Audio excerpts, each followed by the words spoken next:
O que é que nos reserva o futuro? Ao nos depararmos com as notícias de tragédias, fome, assassinatos, desastres naturais, violência, uma pergunta parece tomar conta de todos os corações. Até quando? Existe alguma saída?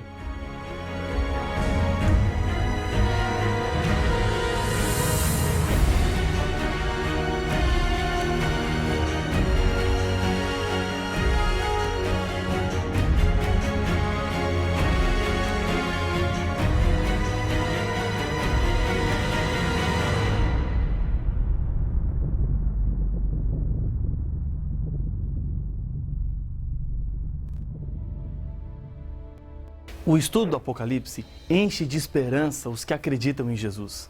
Assim como os 3 primeiros capítulos de Gênesis apresentam a história da criação, a queda do homem no pecado e o paraíso perdido, os 3 últimos capítulos do Apocalipse mostram que Satanás e suas obras serão destruídas e o Éden será restaurado. O livro do Apocalipse é a esperança e a certeza que temos de que Deus quer dar de volta ao ser humano tudo aquilo que ele tinha, mas perdeu com a entrada do pecado. Poderíamos dizer que o Evangelho do Apocalipse é a nossa segurança neste mundo cheio de incertezas. Mas existe um livro chamado Evangelho do Apocalipse? Na verdade não, mas o significado é real. O termo Evangelho significa boas notícias da parte de Deus em salvar o ser humano. O Apocalipse revela toda a beleza do amor de Deus ao salvar o pecador. Assim como os 3 primeiros capítulos da Bíblia nos falam como o pecado entrou no mundo, os 3 últimos capítulos falam como ele vai ser eliminado. A Bíblia mostra Deus buscando e ajudando seus filhos em meio a essa terrível tragédia. Esse plano de Deus é um tema muito importante dentro do Apocalipse. João vê um anjo que tem uma missão dentro desse plano de salvação. Acompanhe a leitura. Vi outro anjo voando pelo meio do céu, tendo um evangelho eterno para pregar aos que se assentam sobre a terra, e a cada nação, e tribo, e língua, e povo. Apocalipse capítulo 14 e o verso 6. O evangelho eterno é a mensagem de salvação de Deus. Foi necessário executar um plano para salvar o ser humano, pois o pecado traz consequências perigosas e trágicas. O pecado nos separa de Deus e descarrega sobre o ser humano a condenação à morte e a destruição da glória de Deus. Mas, para que essa terrível condição não se torne uma realidade na vida do ser humano, Paulo nos diz: portanto, assim como por um só homem entrou o pecado no mundo, e pelo pecado a morte, assim também a morte passou a todos os homens, porque todos pecaram. Romanos capítulo 5 e o verso 12. Depois da Batalha de Bautzen, Napoleão Bonaparte escreveu: não perdi ninguém de importância. A frase se torna mais dura quando se descobre que nesta batalha milhares de soldados haviam morrido defendendo a causa para a qual Napoleão os tinha enviado. Mas, como nenhum dos mortos tinha alta patente, para ele não tinham importância. Isso não é o que acontece com Deus. Para ele, cada ser humano é importante. Você e eu estávamos condenados à morte por causa do pecado. O amor de Deus fez com que Jesus assumisse o nosso lugar. E a minha morte agora é a morte de Jesus. A minha culpa agora recaiu sobre os ombros de Jesus. O que Jesus fez foi por toda a humanidade que está contaminada com o pecado. Mas Jesus faria isso apenas por você, ou se fosse apenas por mim. Um dos versos mais citados de toda a Bíblia deixa esse conceito bem claro. Porque Deus amou o mundo de tal maneira que deu seu Filho unigênito para que todo o que nele crê não pereça, mas tenha a vida eterna. João capítulo 3, o verso 16.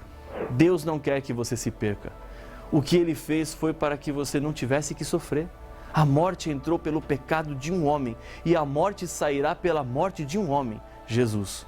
Contudo, depois de compreender e aceitar a morte de Jesus em seu lugar, há uma continuidade na decisão que tomamos. Jesus, em sua carta à igreja de Esmirna, promete: ser fiel até a morte e dar-te-ei a coroa da vida. Apocalipse capítulo 2 e o verso 10. Deus entregou o seu Filho por causa do pecado. A entrega não foi como a de uma pessoa que está com um revólver apontado para o seu peito. Ele fez por amor. Uma antiga história ilustra essa realidade do amor de Deus. Durante meses, Margarida economizou, esperando comprar um bom presente de Natal para o seu marido Antônio. Quando faltavam poucos dias para o Natal, o dia da entrega do grande presente, ela descobriu que o dinheiro que tinha juntado era pouco para o presente que ela queria dar ao marido. O que fazer então? Encontrou um anúncio de uma empresa que comprava cabelos compridos. E lá foi então. Vendeu a sua longa e bem cuidada cabeleira. Com o que lhe pagaram, comprou uma corrente de ouro para o relógio de bolso do Antônio, que pertenceu ao seu pai e antes ainda ao seu avô, e que ele considerava um bem muito precioso e valioso.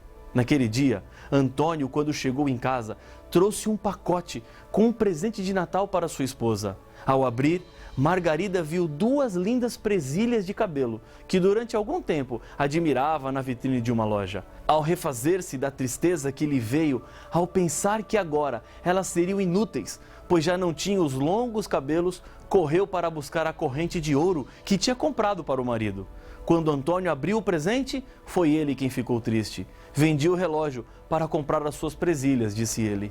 Não há dúvida que os dois se amavam, pois cada um tinha sacrificado algo que gostava muito para ver o outro feliz. Sacrificar-se para ver o outro feliz. Foi exatamente o que Deus fez, um sacrifício de vida pela sua felicidade. Ninguém pode obrigar Deus a dar alguma coisa. Ele entregou o seu filho porque amava muito, porque ele te ama muito. Amar é entregar-se, doar-se. Não foi dinheiro que Deus deu, não foi um continente, nem um planeta. Amou a tal ponto de entregar seu filho à morte. E o que ele espera de nós? Ele não diz, quer salvar-se? Pague o preço, pois então os pobres não se salvariam. Também não diz, trabalhe, porque os doentes se perderão. Também não diz, se quiser salvar-se, estude, pois os que não têm oportunidades de estudar não poderão se salvar. Ele apenas diz, aceite, creia. E isso você pode fazer, pois pode crer em Cristo, que por amor deu a vida para salvá-lo. O plano de salvar o ser humano existe antes mesmo do ser humano experimentar o veneno amargo do pecado. Em Apocalipse 13:8, a Bíblia diz: E adorá-la-ão todos os que habitam sobre a terra, aqueles cujos nomes não foram escritos no livro da vida do Cordeiro, que foi morto desde a fundação do mundo. Todos os que forem salvos serão por causa de Jesus. Ele é o único caminho que nos levará para a vitória e o completo abandono do pecado. Não existem 2 planos da salvação, um no Antigo Testamento, antes de Jesus nascer na terra, e outro para o Novo Testamento, depois que Jesus viveu aqui na terra. Jesus assumiu uma culpa que não era dele. João, em Apocalipse 1:5, apresenta que e da parte de Jesus Cristo, a fiel testemunha, o primogênito dos mortos e o soberano dos reis da terra, aquele que nos ama e pelo seu sangue nos libertou dos nossos pecados. Antes de Jesus tornar-se homem, a salvação somente seria consumada no futuro, quando Jesus assumiria de uma vez por todas a culpa do ser humano. Mas, para que essa realidade não fosse perdida desde os dias de Adão, e depois os rituais que envolveriam o santuário que Deus mandou construir, cordeirinhos deveriam ser sacrificados como símbolos. O pecador colocava sua mão sobre a cabeça do cordeiro e transferia a sua morte, consequência do seu pecado, para o inocente animal. Essa morte acontecia no lugar da morte do próprio pecador.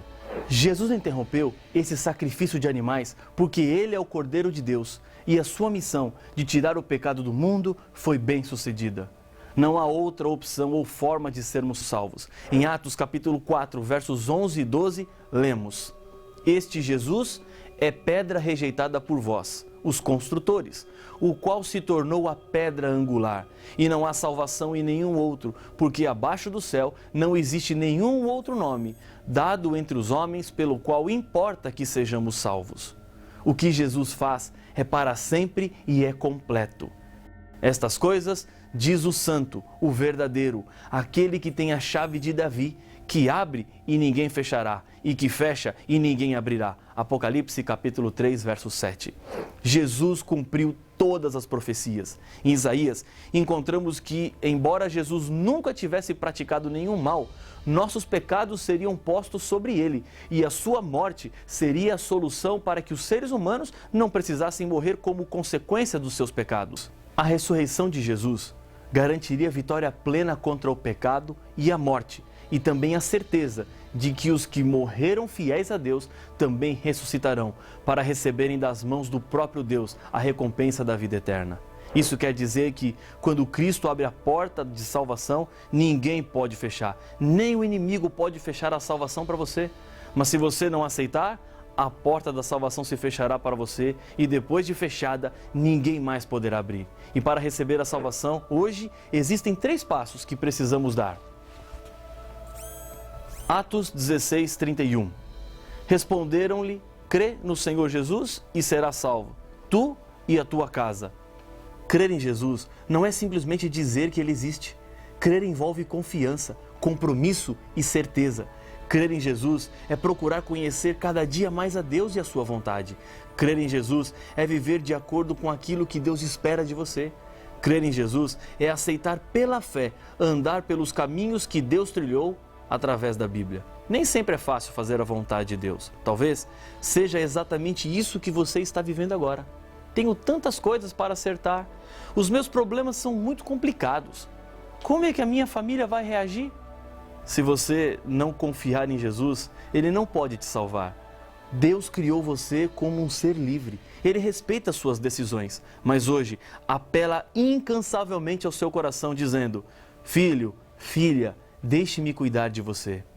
Segundo ponto, Atos capítulo 3 e o verso 19. Arrependei-vos, pois, e convertei-vos para serem cancelados os vossos pecados.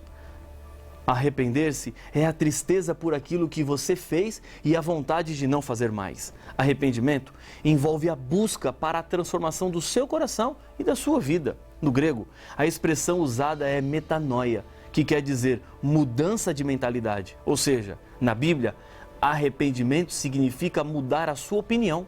É uma mudança genuína da mente e atitude para com Deus, consigo mesmo e com os demais. A pessoa arrependida, por meio do Espírito Santo, começa a ver as coisas como Deus vê. Conversão, portanto, significa dar uma volta e retroceder no caminho da vida de pecado, avançando para Deus. Terceiro passo, 1 João 1,9. Se confessarmos os nossos pecados, Ele é fiel e justo para nos perdoar os pecados e nos purificar de toda injustiça. Primeiramente, o texto deixa bem claro que os seus pecados devem ser levados diretamente a Deus. Paulo, em sua primeira carta a Timóteo, capítulo 2, verso 5, diz que: porquanto há um só Deus e um só mediador entre Deus e os homens, Cristo Jesus, o homem. A razão disso é claramente vista em toda a Bíblia. Só Jesus tem a natureza divina e humana. Jesus é Deus e, para salvar os seres humanos, tomou a natureza humana. Jesus não cometeu nenhum pecado, portanto, não merecia morrer. Mas Ele morreu para pagar a dívida que os nossos pecados causaram. Não existe outro que reúne essas características para falar ao homem sobre as coisas de Deus em linguagem de homens e que tenha poder para apresentar-se a Deus e falar com Ele de igual para igual a respeito dos problemas dos homens. É apenas para Jesus que o seu pecado deve ser confessado. Feche a porta do seu quarto ou aí mesmo onde você está e confesse a Deus os seus pecados. Você não precisa de nenhum ser humano que te leve até Deus, pois essa é a função de Jesus Cristo. Ele te coloca em contato com Deus diretamente. Alguém me disse uma vez: por que preciso confessar os meus pecados se Deus sabe todas as coisas? A confissão serve para fortalecer o seu relacionamento com Deus e, ao confessar, você está buscando em Jesus o poder e a força para vencer. A confissão envolve alguns elementos tais como: primeiro, sinceridade. Lembre-se que você está falando com Deus, que sabe todas as coisas. Não fique preocupado em querer impressionar a Deus. Abra o seu coração, fale tudo o que está dentro de você. Fazer isso lhe fará muito bem, tenho certeza disso. Tire essa angústia do coração, pare diante de Deus e sinta-o ao seu lado. Segundo, não justifique os seus pecados. Deus sabe o que você fez e por que fez. Não tente arrumar um culpado para o seu erro, como se você não tivesse nenhuma culpa. É uma tendência natural do ser humano sempre querer justificar as suas falhas ou explicar por que alguma coisa deu errado, achando sempre um culpado. Terceiro, humildade e tristeza. Esvazie-se do seu eu. Deixe de lado toda a vaidade ou orgulho. Reconheça a sua incapacidade e demonstre sua insatisfação por causa daquilo que você fez. Quarto, saiba da certeza do perdão. Não existem pecados que Deus não possa perdoar, mas para que todo pecado seja perdoado, envolve uma decisão e a disposição do seu coração em querer receber de Deus o perdão. Jesus hoje está lhe dizendo: eis que estou à porta e bato. Se alguém ouvir a minha voz e abrir a porta, entrarei em sua casa, cearei com ele e ele comigo. Apocalipse capítulo 3, verso 20. Jesus está batendo porque ele quer entrar. Não deixe Jesus continuar do lado de fora. O que ele tem para fazer em sua vida começa no seu coração. Ele quer mudar o seu caráter, transformar os seus hábitos. Porque Deus é quem efetua em vós tanto querer como realizar, segundo a sua boa vontade. Filipenses 2,13. Não quer você experimentar essa transformação agora? Repita comigo o que eu vou dizer, aí mesmo onde você está. Não se preocupe se alguém vai lhe ver. Lembre-se que esse é um momento especial, apenas entre você e Deus. Senhor, reconheço que sou fraco diante das tentações e do pecado. Entendo que Jesus é poderoso para salvar-me. Aceito a morte de Jesus em meu lugar. Peço perdão dos meus pecados. Purifica a minha vida. Transforma-me completamente. Eu quero ter Jesus em minha vida. E agora eu lhe convido a orar comigo. Grande Deus, mais um filho, mais uma filha, neste momento aceita Jesus como Salvador em seu coração. Eu entrego nas tuas mãos esta pessoa que ora comigo neste momento. O Senhor sabe daquilo que cada um de nós passa, das lutas enfrentadas, mas reconhecemos a salvação e a libertação do mal através de Cristo Jesus. Fica ao nosso lado, pois oramos no nome daquele que nos salvou. Amém. Foram 7 igrejas que receberam as cartas de Deus. Elas foram escritas para o anjo ou mensageiro de cada igreja. 3 declarações aparecem nas mensagens a cada igreja e têm muita relevância e importância para os cristãos de todas as eras. Mas que igrejas eram estas? E por que cada uma tinha um anjo? Estas mensagens são atuais para nós também? Para estas e outras perguntas, as respostas estão no próximo episódio de Apocalipse, o fim revelado.